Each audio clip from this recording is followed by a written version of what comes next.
Hey everybody, it's been a little bit, but I finally got I think a video or a match that I feel comfortable sharing. Just been practicing a lot and playing a lot of Avatar of Earth. This match is a league match versus Ira himself. Um, I am very good at the whole recording thing and missed my audio, so I'm gonna do a voiceover here. So a quick word on mulligans here.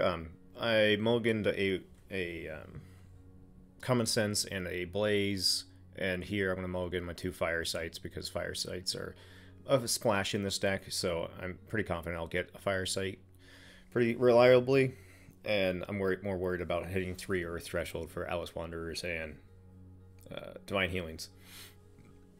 But I mulliganed away a Common Sense, no, not Common Sense, a Disenchant and a Blaze. Blaze is more of a finisher for me, and a Disenchant probably wasn't the best mulligan against Deathspeaker. I really want to keep that in hand because they're going to reliably hit their cores and different stones. It's a good one to keep. If you can get a 2-for-1, like your 1 Disenchant for their 2 stones, you're pretty happy.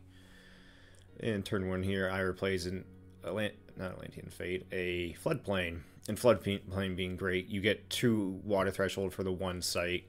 I play Aqueduct here on turn 1. I like running 1 or 2 Aqueducts in my Earth deck here just because it's berry protection. Like I have a one of Magellan's Globe in this deck, so having that not bearable and only disenchant, you can only destroy it, is really helpful because it really helps the adjacent sites for 2, 3, and 4 when you turn around and hit their main site. So I'm just gonna start building out my Earth Threshold, kind of playing conservatively, waiting for an opening, and not trying to be too aggressive and overextending. My Violent is much more valuable as a chump block removal than a 2-power minion. And Ire here is playing very well into the Avatar of Earth, playing his back row. Color out of space on that 3rd site there keeps it out of the nearby range, or my ability to earthquake it or what have you. Here I'm thinking about if I should need another site. Like I need a Fire Threshold eventually. I'm also wanting to put some pressure on the board, so there I get the Step, which is probably the best site in the deck. Just fixes the mana so well. And here I'm thinking about playing up into square 13, and I forget where I actually played my site, but I might have played on 4 on the back row, maybe thinking I was going to get a Magellan's Globe eventually. And playing into Deathspeaker, it's hard. You want to be aggressive and apply pressure, but you don't want them to have too much value from their dead minions. And so if you can remove that value from their graveyard by just leaving their minions alone or avoiding them in general, it's a very good recipe to go for. And only removing their minions when you absolutely have to is a good way around that.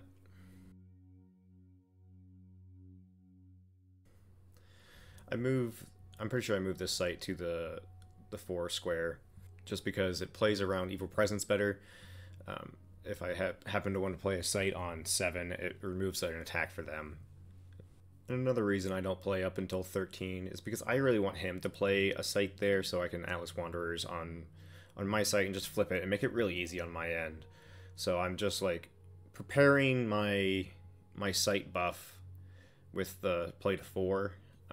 Here, I was like, alright, I guess I am going to have to play up to here, hoping he plays to left or right of me so I can have an Earthquake and Atlas Wanderers and start doing my stuff as Avatar of Earth wants to do. And I'm leaving this Foot Soldier up for a chump block. Maybe there's an Evil Presence, haste minion. Getting that Foot Soldier there, it's a debatable thing. It gives him something to throw his apprentice wizard into. I wasn't gonna do anything else with the mana. Yeah, so that might have been a bit of a misplay on my part. So he plays a site here to 12, which he mentions is probably not a great idea, because it gives me something to attack and move with. Um, I'm now here debating. I'm going to draw a site so I can play Atlas Wanderers or Earthquake. And in my head, I'm really flipping between which one do I do first. I really want to like get some more value out of my Earthquake other than just moving sites. So I'm like more inclined to play Atlas Wanderers first to switch hills, and I think I switched Oasis. Maybe a flood, like moving floodplain might be good, but I have spiders in the stack, so I don't really want floodplain on square 8, because then it really negates a lot of places I could play spiders in the future. So I'm really struggling to decide which site to grab. And looking back at it now, I really should have gone for Ruins. Ruins here is the best site for me to attack. It's a non-water site, so if I get spiders, I could play it under there. So I'm trying to think of how I should get Ruins into my square 8. What I think the optimal play here is just to play Earthquake and put it on square 13, and so I can switch it with Atlas Wanderers. And I think that would have been the most ideal play. I ended up doing something slightly different with Atlas Wanderers. So here I'm debating with Atlas Wanderers to switch Floodplain and or Oasis. I switched the Floodplain and the Deathspeaker just to think about it and look at it, and for the reasons I mentioned before, I don't end up going this way. I've already kind of played Atlas Wanderers. I'm kind of not stuck, but I probably could have taken this back, but I don't want to reveal I have an Earthquake at this point, if I would take it back. But I end up switching the Oasis here, which is okay, because I'm going to grab Oasis next turn, and I'm thinking maybe I can try to still get more value out of Earthquake, but I'm just gonna flip sites. So I really should have played Earthquake first and just used the movement ability, which doesn't feel great. Ira's got 7 cards in hand, and yeah. So now I have an Atlas Wanderers poised to do 5 damage next turn, and I'm at 5 threshold, or 5 mana. I can just play Earthquake and flip those 2 sites and crack in for 1, 2, 3, 4, 5, 6 damage, and that's a big hit. You can only take a couple of those, and you start to get a little like I need to put some chump blockers. I need to block stuff. I got to prevent this damage somehow, and that's the power of Avatar of Earth. It's just the inevitability of like you just have to keep putting stuff out to block, because there's just no good way to stop it. This might be a good point to say that Avatar of Earth is beat on the race. When I've lost games against with Avatar of Earth, I'm on the back foot. I'm 1 turn behind. I take him down to 15, but I'm at 14, and it's like that really small damage 1 turn forward or back is where Avatar of Earth loses. So in this list, I have upped my healing to an egg and 3 divine healing. An egg is really good against Angel's Egg is really good against the really aggressive decks now with like Violence and Cobalt. It's doing all that little chip damage. Egg gaining 2 life over your turn and your opponent's turn is very backbreaking almost. It removes a lot of the damage. And so here Ira plays Chaos Twister and very conservatively plays it on 8 because just to remove the chance of like it fizzling to going one step forward out of bounds. So here I just play the Earthquake and Kraken for 6. And I draw a Poison Nova. And in this arrangement, the Poison Nova is really good. All my sites are nearby. Even if he builds up a little army of land surveyors and apprentice wizards, just one card deals with all of those, and you can really get a really good card advantage from using Poison Nova effectively. And I'm thinking with my Violimp and Berry and Divine Healing, I'm already 1 turn ahead. There's no way for him to do 6 damage this turn on his turn and really keep up that race. So he has to play chump blockers, and so I have chump blockers removal. So I'm feeling pretty good about this. I'm saving this Pillars of Zeros for exiling the graveyard when maybe there's a high value target he wants to replay in there. So I think his first initial chump blocker is going to be a Grandmaster Wizard, which is totally real.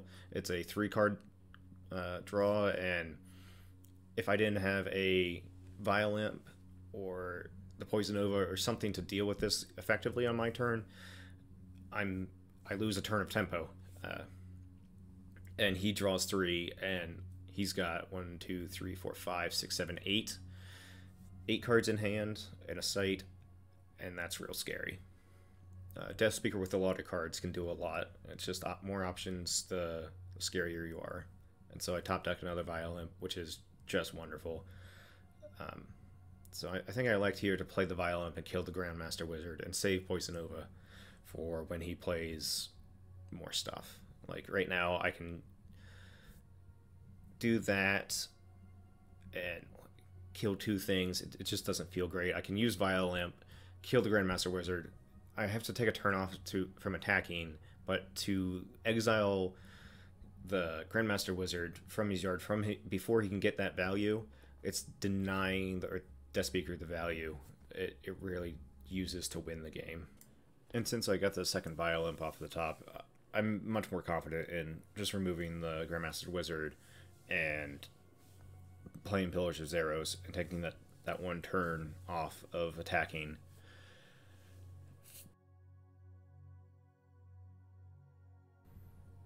So I learned this from, or not learned it, but like the example of this I took from Ira versus Zalem's league championship match, where Zalem was able to bait a defense with from Ira with I forget how he attacked, but animated some more and attacked, and Ira blocked with a Grandmaster Wizard and did the same thing, and Pillars of Zeros did. But in that match, Ira got lucky, had another one, so it didn't. It was pretty rough on Zalem's end. So I took a turn off from attacking, which I think was worth denying the 3 extra cards from the Grandmaster Wizard. And so I've ended up with all my sites nearby to me, and they're all Earth sites. I've got my Fire Threshold, and I'm feeling pretty good about my position here. Avatar is massive. So 1, 2, 3, 4, 5, 6, 7. And also during my deliberation of like deciding if I should take a turn off, if I attacked instead of playing the Pillars of Zeros, I would have done 6 damage, and it still would have been a 3-turn clock. Because now I'm at 7. It's still, now it's a 2-turn clock, but that one, all the math or the attacks ended up at the same turn count, so there's still 3 more turns until I maximally could have gotten Ira to Death's Door. Maybe I could have Violet hit the Deathspeaker to like do that a little bit differently, but denying that value for the Deathspeaker. is where you want to be. So here he violence my violent, which is fair. That's always happens. See these little chump blockers. I forget what else I think he plays a lot more minions here as blockers. And so here I'm thinking Poison Over is looking pretty good. Play Poison Over, attack for 7, get back on my tempo, put him. It's like you get having more answers. I've got another violent for another chump blocker, and it's like I'm pretty confident I can get him to death's door, and maybe top deck some kind of finisher. Playing fire. There's finishers all over the place.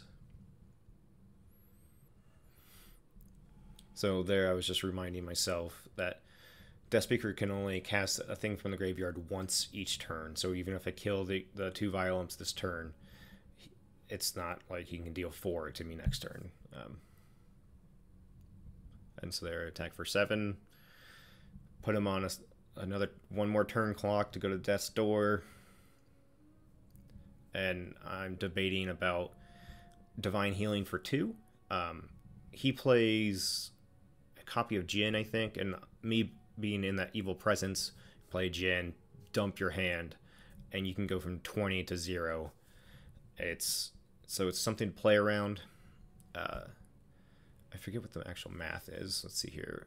3, 6, 9, 12, 15, 18.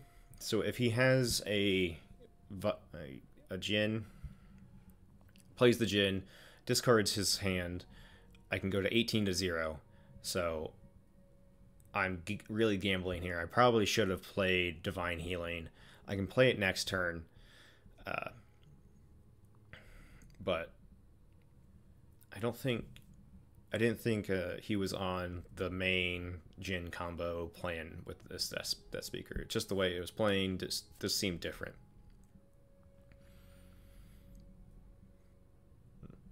So I do end up playing Divine Healing. I thought I had saved it. Oh well. But just to play around the Deathspeaker Jin scariness.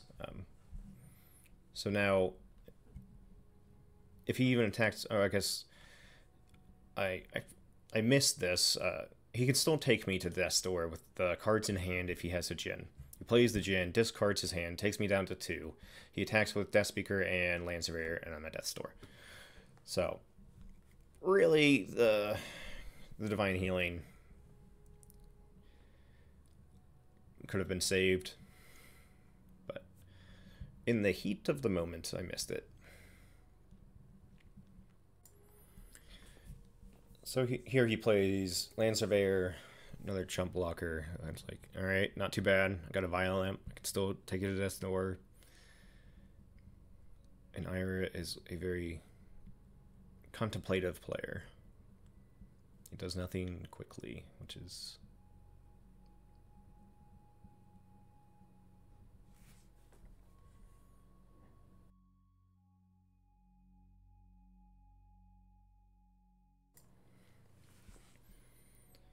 Here he plays my Violent from my yard. That's good Deathspeaker practice. I have no use for it in my yard. I've already done my graveyard shenanigans with Pillars of Zeros. But if you're playing a different against a Deathspeaker as a Deathspeaker, you can cast things from their yard just to kind of deny them resources as well. And so here's a pretty big turn for Ira. He attacks for 3 with the Ruler of Thule and 4 with the Deathspeaker and the other Land Surveyor, which is a very good turn. I think the reason he played Ruler Thule to site 14 was just not to have everything on the same site, but the Ruler Thule being on a Earth site, this berry is just went up highly in my hand. So here I can Violent the Land Surveyor and a Kraken for 7, take him to death's door, and I'm feeling pretty good. I've got a lot of kill spells in my deck for death's door, and I can bury the Ruler Thule. He can't run back to his side.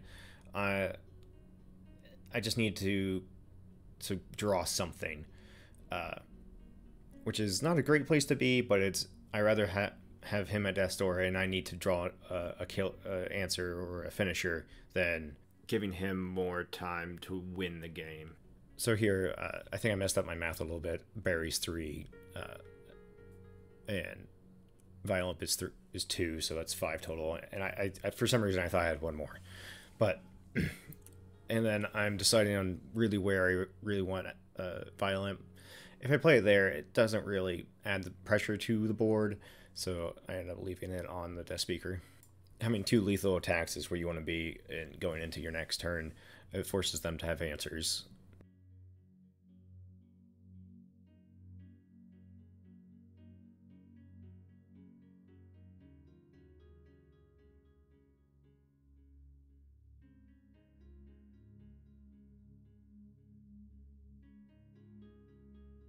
So you top deck a core, which is kind of where you want to be on the opponent's side. When Deathspeaker draws cores late game, it's a very good.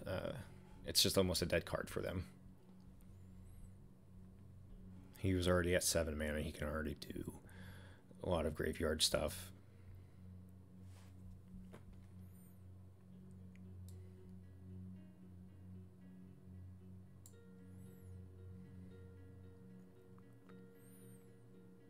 So we're at the point in the game where it's just when do I draw the lethal card.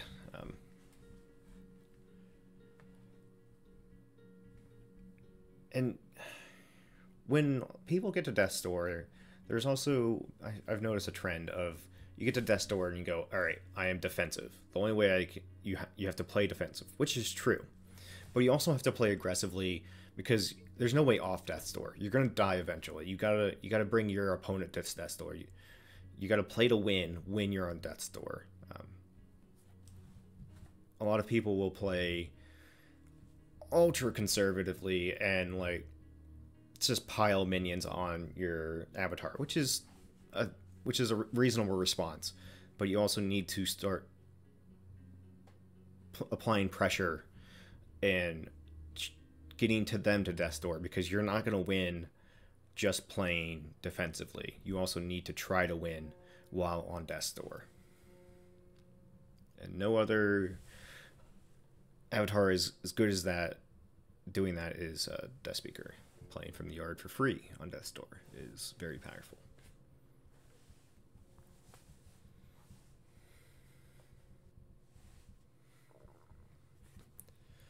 And after the game, I asked Ira why he was drawing sites, or like during the game we were talking about it. He was looking for Boneyard.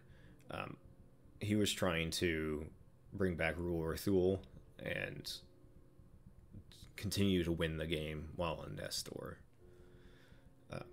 So he's still playing aggressively and playing spells that deal damage.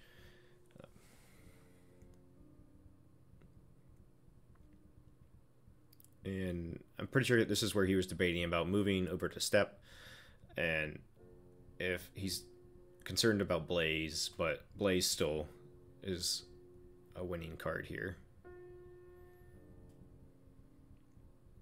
And I'm pretty sure I draw a Critical Strike. I had put a 1 of in this list just to test it out. This was actually my first game with the Critical Strike in it, and I top deck it here, and I was like, yeah, this is coming out. I was thinking do a big turn with Avatar of Earth and Critical Strike, which is fun, but that's more of a win card, more of a win more card. If I'm already attacking for 7, that's already a lot of damage.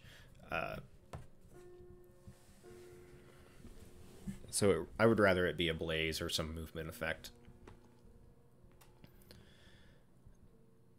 And here I'm worried about like Barry, or trying to figure out the best position for my minions to attack. And you can see on the threshold counter, Ira's at 1 threshold for Earth, and this is a 4-color deck. I think for Earthquake is his only 2 Earth Threshold card, and I think he said after the game that it was like a bit of a color screw on his end. I think it prevented him from playing an Earthquake earlier. He also had mulliganed 2 Earth sites, or 3 Earth sites, in the beginning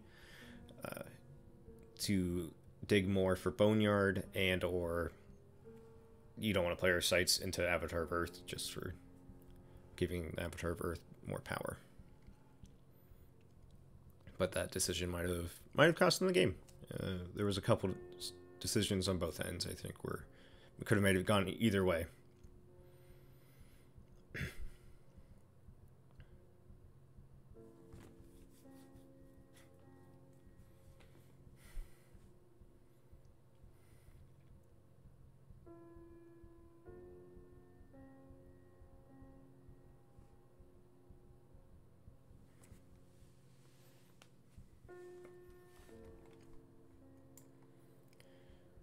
Here he's debating about moving Land Surveyor, and I'm a little puzzled on why he would do that with leaving the on a unicorn there.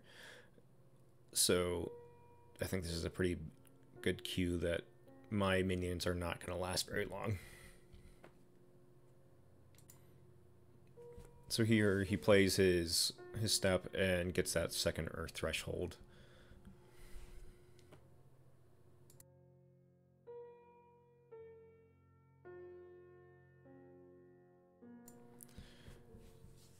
And here he plays his Earthquake. There's a... Maybe I should have played not Avatar of Earth, the Unicorn with the Troll. I figured this position was fine because I still had a Avatar of Earth to attack, even if he had dealt with the Unicorn. You want to avoid playing minions on the same site the most you can. I'm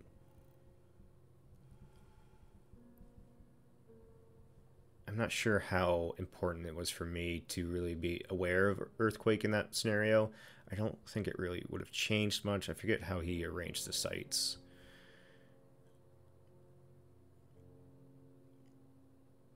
Yeah, so he just flips these two. The Troll has 1 attack there. He has a blocker with Land Surveyor. And I could attack with Avatar of Earth and kill that Surveyor. That's kind of what I was thinking at this point. I think this is kind of like what his decision was going through in his head at this point. So yeah, here he leaves the other Land Surveyor untapped as another blocker, which is the best play here, I think.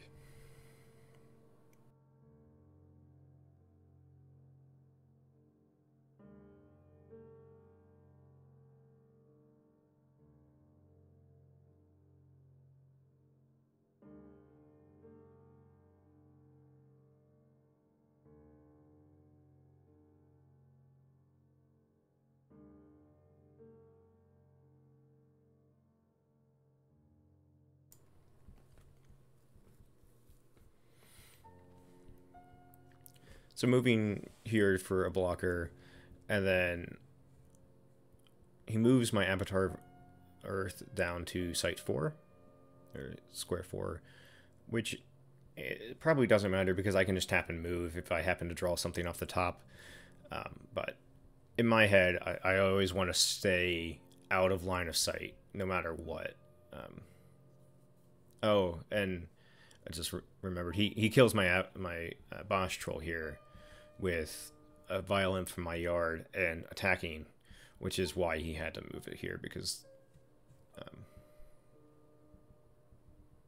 only way to get violent damage.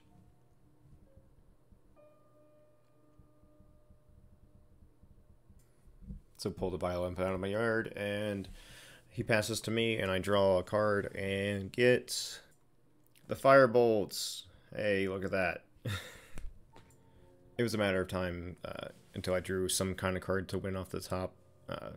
Kobolds Heat Ray, any fire spell.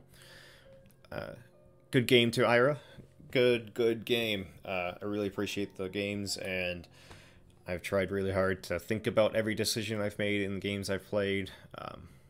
Watching Ira play the League Championship against Salem was a very eye-opener, and they were both very, very measured in their decisions. And here we just kind of review the game a little bit and talk about it. Let me know if you guys would have done anything different. Like I said before, the one thing I wish I would have done first is played Earthquake and then Atlas Wanderers. That sequencing just felt a little clunky to me. It still ended up with the same situation. I still attacked for 6 that turn, so I'm not sure. Maybe I should have played Earthquake first or not. Let me know. Thanks everybody. I probably post a little less frequently, just do more voiceovers or do a little more effort into them. If you guys want me to play any other decks, make any commentary on anything, let me know. And